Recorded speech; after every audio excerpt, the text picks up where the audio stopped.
ఉంది మీ వాయిస్ రావట్లేదు. Yes clear ఉంది, క్లియర్. విషయం ఏంటంటే మేడం, ఓకే యాక్చువల్లీ అయితే ఎన్డీఎస్ఏ వాళ్ళు హైకోర్టులో నేను వేసిన రిట్ పిటిషన్ లో ఒక కౌంటర్ అఫిడవిట్ దాఖలు చేశారు. వాళ్ళు ఏమన్నారు, dam safety point of view ఇతరత్వంగా మేము రాష్ట్ర ప్రభుత్వానికి ప్రతి దశలో టెక్నికల్ సపోర్ట్ ఇచ్చినాము, రకరకాల చర్యలు తీసుకోవడానికి అవకాశం ఉండేలాగా మేము ప్రవర్తించినాము. వాళ్ళు అంటే వాళ్ళు తీసుకోవాల్సిన చర్యలు కూడా వాళ్ళు తీసుకున్నారు. అయితే డ్యామ్ సేఫ్టీ అథారిటీకి ఇప్పుడు కన్నెపల్లి పంప్ హౌస్ నుంచి నీళ్లు తోడాలా వద్దా అనే నిర్ణయం తీసుకునే అధికారం లేదు. అది రాష్ట్ర ప్రభుత్వమే తమకున్నటువంటి టెక్నికల్ ఎక్స్పర్ట్స్ ద్వారా, రాష్ట్రంలో విశేషమైన అనుభవం ఉన్న ఇంజనీర్లు ఉన్నారు. డ్యామ్ సేఫ్టీ అథారిటీ వాళ్ళ స్టేట్ వింగ్ కూడా దానికి అనుకూలంగా ఉన్నారు. తర్వాత చీఫ్ ఇంజనీర్స్ ఉన్నారు, రకరకాల వాళ్ళు ఉన్నారు. వాళ్ళ సలహా సంప్రదింపులతో వాళ్ళు నీళ్లు తోడిపోయాలా వద్దా అనే విషయాన్ని వాళ్ళు నిర్ణయించుకోవాలి. అది వాళ్లకు సంబంధించిన అంశం, అది మా పరిధిలో లేనిది అని వాళ్ళు చెప్పినారు. సో ఈ దశలో ఒక పిటిషనర్ గా నేను అంటే what I propose to do is, మేము హైకోర్టులో మళ్ళీ ఇంకొక అనుబంధ పిటిషన్ వేసేసి, now that the dam safety authority says that the state government is capable of taking a decision అని, the project can be operated if the state government has got a will అనేటువంటి మాట మాట్లాడినది. కాబట్టి what is the stand of the government, మీరు మీ అభిప్రాయం చెప్పండి. మీరు కాళేశ్వరం ప్రాజెక్టు విషయంలో కూడా ఎన్డీసీ అథారిటీ వాళ్ళు ఇచ్చిన అడ్వైజరీని ఏ మేరకు పాటించినారు, ఏ మేరకు రిపేర్ వరకు చేసినారు. ఇప్పుడు eyes on today what is the status of this Sundila and other barrages, can they be partially operated or not, are you willing to operate or not, what exactly your position అనేది చెప్పాలి అని రాష్ట్ర ప్రభుత్వం యొక్క stand కోసమని ఇంకొక అనుబంధ petition వేయాలన్న ఆలోచనలో నేనున్నానండి. అది నేను మొదటిగా ఆలోచిస్తుంది. రెండోది ఏంటంటే కోర్టు నుంచి ఒక అడ్వైస్, ఒక రకమైనటువంటి ఒక ఆదేశం ఏమని, ఇప్పుడు రాష్ట్రంలో వాతావరణం ఇంత ఘోరంగా ఉన్నప్పుడు విశ్రాంత ఇంజనీర్లు వాళ్ళు కూడా చాలా మంచి నిష్ణాతులు, వాళ్ళు పార్షియల్ గా వాడొచ్చు అని అన్న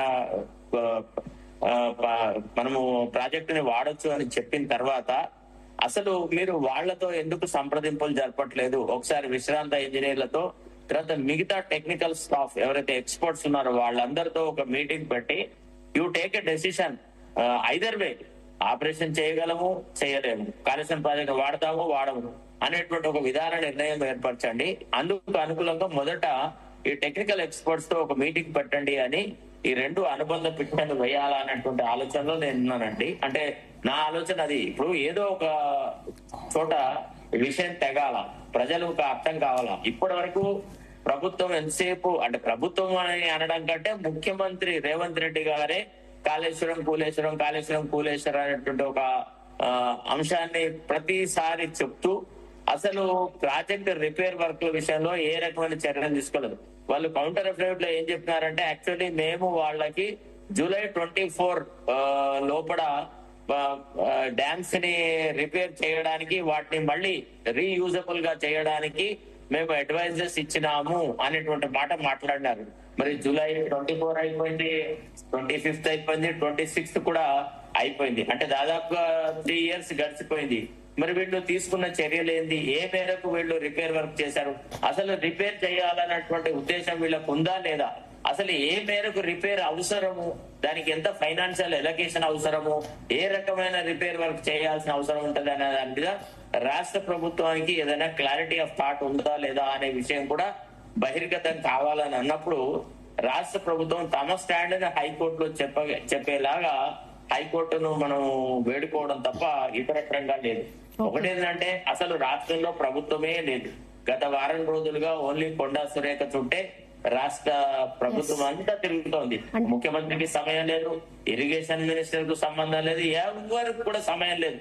అసలు ఈ విషయం మీద ముఖ్యమంత్రి నిమ్మకు నీరెత్తినట్టుగా ఉన్నాడు. ముఖ్యమంత్రి ఎంతసేపు ఫ్యూచర్ సిటీ అని. అంటే మీ ఎఫర్ట్స్ వల్ల ఇప్పుడు రిపోర్ట్స్ వచ్చాయి శరత్ గారు, ఒక రైతు రోల్ కూడా మీరు ప్లే చేశారు, ఒక సీనియర్ అడ్వకేట్ గా ఉండి కూడా దీని మీద మీరు నిరంతరం కృషి చేస్తున్నారు, దానికి హ్యాట్స్ ఆఫ్.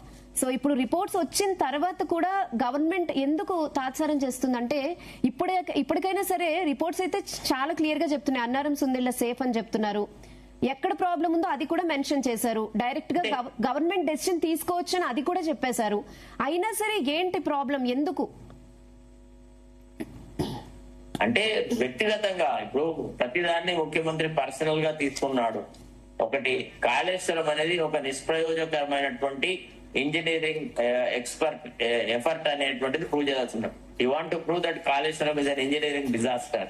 సో అతనికి ఏ నౌకో లేదు, నాలెడ్జ్ లేదు, ప్లస్ పోనీ ఒక సహేతుకమైనటువంటి కారణాలు లేవు. అతను ఏం చెప్తున్నాడు ఎంతసేపు, 1,00,00,000 కోట్లు మింగారు అని. అంటే is addressing the issue only to please some of the sympathisers. అతను అడ్రసింగ్ ది గ్యాలరీ, అతను రియల్ ఇష్యూని రైతాంగానికి సహాయపడాలనేటువంటి చిత్తశుద్ధితో మాట్లాడలేదు. కాబట్టి ఇంక ఇప్పుడున్న అంటే ప్రజాస్వామ్యంలో ఒకే ఒక వేదిక, ఒకే ఒక forum where you can ventilate your grievance is the court. So not only as a farmer but as an advocate also I can persuade the Honorable High Court to give a direction to the state government to explain their stand. Do they want to utilize the project partially or not? What are the impediments? How they cannot use or how they want to use? అనే దాని మీద clarity ఇవ్వండి అని నేను హైకోర్టులో ఒక అనుబంధ petition వేయాలన్న ఆలోచనలో ఉన్నాను. చూద్దాం మరి ఏం జరుగుతుంది. హైకోర్టు ఇది వాళ్ళ విధాన నిర్ణయం కదా, విధాన నిర్ణయాల్లో మేమెట్లా జోక్యం చేసుకుంటాము అని అంటారా? లేదు కాదు, రైతాంగం పాయింట్ ఆఫ్ వ్యూ ఏదో ఒక ఆలోచన చెయ్యండి, ఏదో ఒక స్టాండ్ తీసుకోండి, తద్వారా రైతులు ఆలోచన చేస్తున్నారు. ఇప్పుడు ఆల్టర్నేటివ్ క్రాప్ అని కొంతమంది అంటున్నారు, కొంతమంది అనట్లేదు, రకరకాలుగా ఉంది. అసలు నీళ్లే రావు అని అంటే మరి రైతాంగం ఏ రకంగా రెస్పాండ్ అవుతారో కూడా తెలవాలా. ఈ అయోమయ పరిస్థితి, ఈ అనిశ్చిత పరిస్థితి ఇంకా కొనసాగడం అయితే రైతాంగ ప్రయోజనాలకు అనుకూలంగా లేదు. మాకు కూడా చాలా అది ఫైనాన్షియల్ గా కూడా చాలా లాస్. ఇప్పుడు ఇన్పుట్ సబ్సిడీ ఇచ్చారా, వాళ్ళు ఏం చేస్తున్నారు, రైతు భరోసా ఇచ్చినారు, దాన్ని ఏం చేసుకోండి రైతు భరోసా, ఏ రకంగా అది వాడుకోబడ్డది ఇన్పుట్ సబ్సిడీని. ఇప్పుడు చాలా వర్షాభావ పరిస్థితి. ఇప్పుడు నేను already I'm in my village, నేను మా ఊరి నుంచే మాట్లాడుతున్నాను. ఎండాకాలంలో వాతావరణం ఎట్లా ఉందో ఇప్పుడు అట్లనే ఉంది. ఒక్క చిరుకు కూడా వర్షం పడట్లేదు.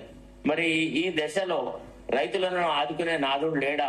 ఈ ఓన్లీ రాజకీయ పబ్బాలు గడుపుకోవడం, కొండా సురేఖనే రాష్ట్ర అంశంగా ఇంకెంతకాలం కొనసాగుతుందని కూడా చూడాల్సిన అవసరం ఉంది. బీజేపీ నుంచి వేణుగోపాల్ రెడ్డి గారు జాయిన్ అయ్యారు. అలాగే గోవర్ధన్ గారు ఉన్నారు, ఇరిగేషన్ ఎక్స్పర్ట్.